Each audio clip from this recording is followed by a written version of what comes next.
Hi everyone, welcome to our channel. కూర్గ్లో మా day 3 చాలా ఎర్లీగా స్టార్ట్ అయిపోయింది.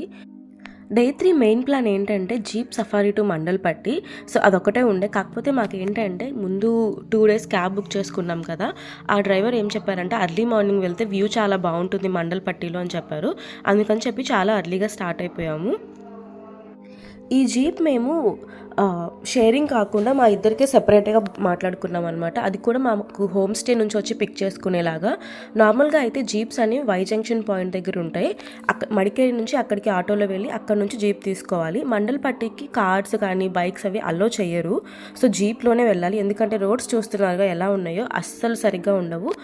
ఉండడానికి డిస్టెన్స్ 5 కిలోమీటర్సే, కానీ మాకు గంటన్నర పైనే పట్టింది అక్కడికి రీచ్ అవ్వడానికి.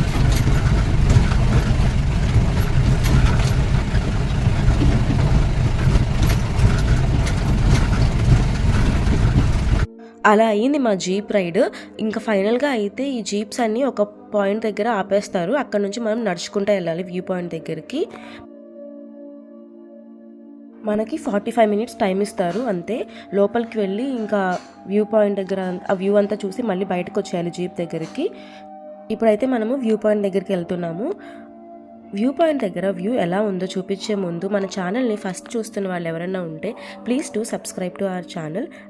అలాగే డే 1 డే 2 వ్లాగ్స్ కూడా నేను పోస్ట్ చేశాను. వాటి లింక్స్ డిస్క్రిప్షన్లో ఇస్తాను. అవి కూడా ఈ వీడియో అయిపోయిన తర్వాత ఒకసారి చూసేయండి. ఇప్పుడైతే మేము వ్యూ పాయింట్ దగ్గరికి నడుస్తున్నాము.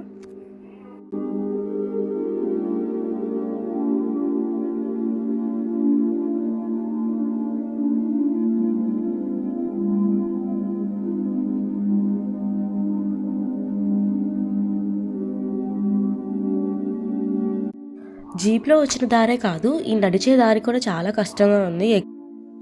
ఈ వీడియో చూస్తుంటే నాకు ఏమనిపించిందంటే, మల్లీశ్వరి మూవీలో ఒక డైలాగ్ ఉంటుంది కదా, ఇది తినడానికి నడుస్తున్నట్టు లేదురా, తిన్నది అరగడానికి నడుస్తున్నట్టుంది అని. సేమ్ అలానే అనిపించింది. ముస్లింలాగా మోకాళ్ళు పట్టుకొని ఎక్కుతున్నాను నేను.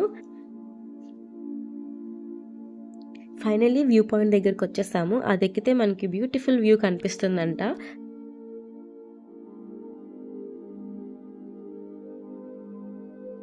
మాకు ఏ వ్యూ కనిపించిందో మాతో పాటు మీరు కూడా చూసేయండి.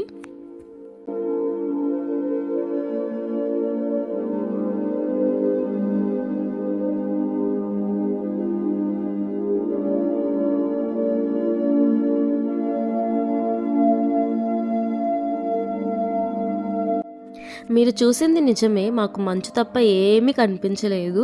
మార్నింగ్ 4కి లేచి రెడీ అయ్యి వచ్చి ఆ జర్నీ 1.5 అవర్స్ ఆ జీప్లో పడి వచ్చాము. కానీ అసలు వర్తే కాదు అనిపించింది. ఎవరైనా మండల్పట్టి ప్లాన్ చేస్తుంటే కొంచెం ఆఫ్టర్నూన్ ఆ టైంలోనే వెళ్ళండి. మార్నింగ్ అయితే మొత్తం మంచిగా ఉంది. మేము జూలైలో వెళ్ళాము. జూలైలోనే ఇలా ఉంది అంటే ఇంకా వింటర్ టైంలో ఎలా ఉంటుందో అసలు. ఇంకా మేము మళ్ళీ బ్యాక్ వచ్చేస్తున్నాము. ఎందుకంటే 40 మినిట్స్ టైం అని చెప్పాను కదా, అప్పటి వరకు వెయిట్ చేసాము. అసలు ఏమీ మంచి క్లియర్ అవ్వలేదు. మళ్ళీ సేమ్ రూట్.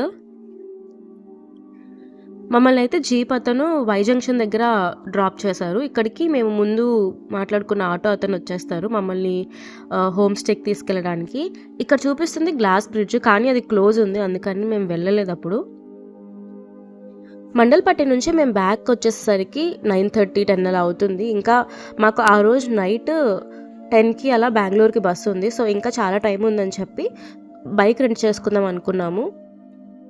మా ఇనీషియల్ ప్లాన్లో ఏంటంటే ఫస్ట్ 2 డేస్ కూడా బైక్ తీసుకొని అన్ని ప్లేసెస్ చూద్దామని, కానీ వర్షం వల్ల అది అవ్వలేదు. సో లాస్ట్ డే అన్న అట్లీస్ట్ ఒక ఫ్యూ అవర్స్ కన్నా బైక్ రెంట్ చేసుకొని మడికేరిలో ఉన్న ప్లేసెస్ చూద్దాం అనుకున్నాము. ఫస్ట్ అయితే బైక్ తీసుకొని మేము హోమ్ స్టేకి వెళ్తున్నాము. ఈ రెంట్ చేసుకునే బైక్స్లో చాలా ఆప్షన్స్ ఉంటాయి. మనం తీసుకున్న బైక్ని బట్టి కాస్ట్ వేరీ అవుతూ ఉంటుంది. 600 to 1000 ఆ రేంజ్లో ఉంది పర్ డే కాస్ట్.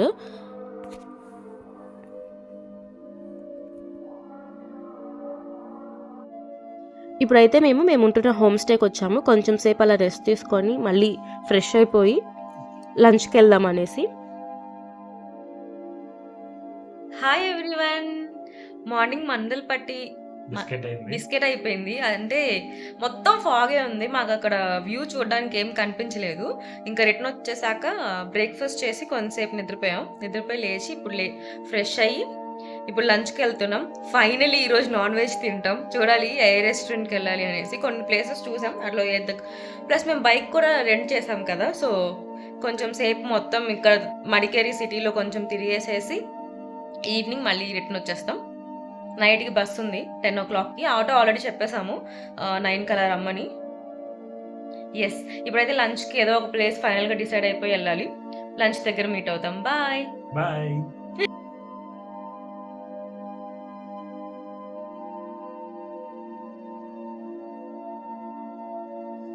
ఫైనల్గా డిసైడ్ అయిపోయి రెయిన్ ట్రీ అనే రెస్టారెంట్కి వచ్చాము.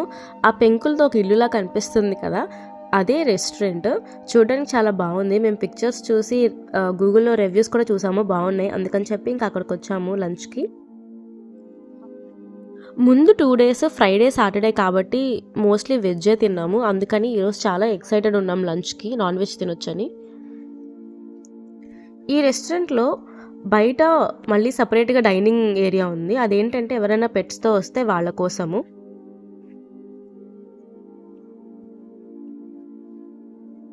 ఇక్కడ అంబియన్స్ చాలా కొత్తగా అనిపించింది నాకు.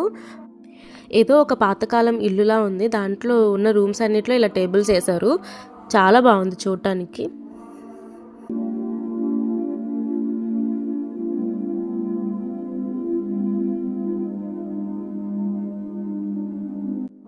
మేము ఇంకా లంచ్ ఫినిష్ చేసి ఇక్కడ నుంచి నెక్స్ట్ మ్యూజియంకి వెళ్ళిపోయాము. ఇది general Thimmaiah museum. General Thimmaiah వాళ్ళ హౌసే ఇలా రెనోవేట్ చేసి మ్యూజియంలా చేశారు. అందులో అతని లైఫ్ మొత్తం మనం చూడొచ్చు. ప్రతి ప్రొఫెషనల్ కానీ పర్సనల్ లైఫ్కి సంబంధించినవన్నీ మనకు అందులో డిస్ప్లే చేస్తారు.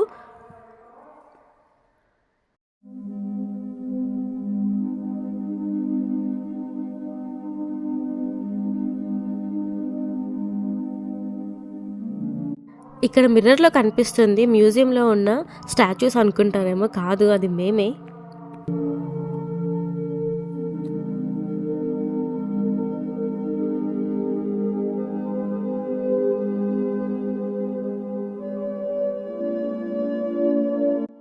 ఇక్కడ మీరు చూస్తుంది జనరల్ తిమ్మయ్య రూము. ఇది కాట్ వాళ్ళు అప్పట్లో యూజ్ చేసింది. అక్కడ ఫొటోస్ కూడా ఉండే వాల్ మీద.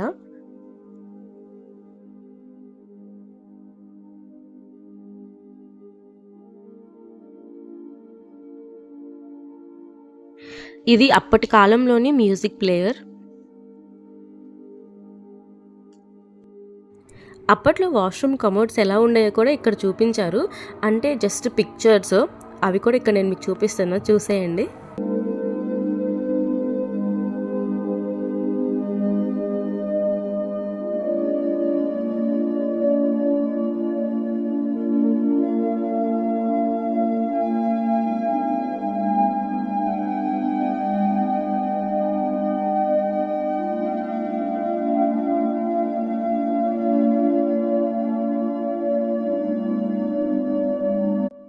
ఇది అప్పట్లో టీవీ రూము.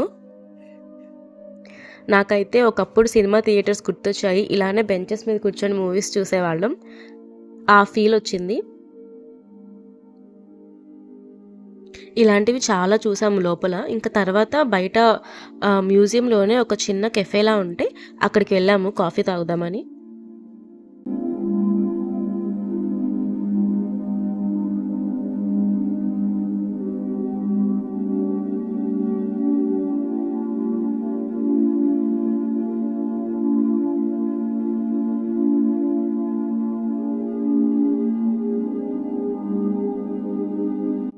మ్యూజియం నుంచి బయటకు వచ్చాక ఇంకా చాలా టైం ఉందని చెప్పి పక్కనే రిలయన్స్ ట్రెండ్స్ ఆర్ మ్యాక్స్ సరిగా గుర్తులేదు, ఆ స్టోర్ ఉంటే అక్కడ ఆఫర్స్ ఉన్నాయని చెప్పి వెళ్ళాము.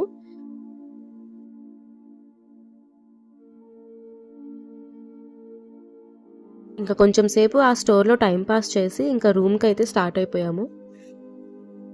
రూమ్కి వెళ్ళే ముందు మేము బైక్ రెంట్ చేసాం కదా, అది ఇక్కడే. సో వాళ్ళకి బైక్ రిటర్న్ ఇచ్చేసేసి ఇంకా మేము ఇక్కడ నుంచి హోమ్ స్టేకి నడుచుకుంటూ వెళ్ళాము. నియర్లీ 800 meters ఉండింది. సో ఇంకా నడుచుకుంటూ వెళ్ళిపోయాము. ఇంకా రూమ్కి వచ్చి లగేజ్ మొత్తం ప్యాక్ చేసి ముందే ఆటో అతనికి చెప్పున్నాము. తను 9 అలా వచ్చారు. ఇంకా బస్ దగ్గరికి వచ్చేసాము. ఇదే మేము బెంగళూరు వెళ్తున్న బస్.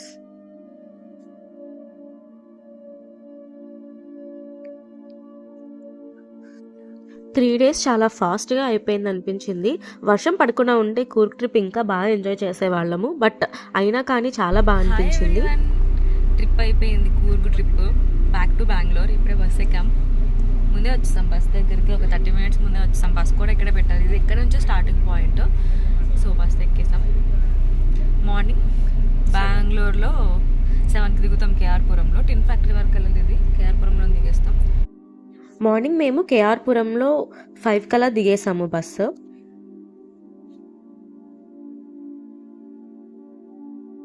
ఇంక ఇక్కడ నుంచి ఆటో బుక్ చేసుకొని ఇంటికి వెళ్ళిపోయాము.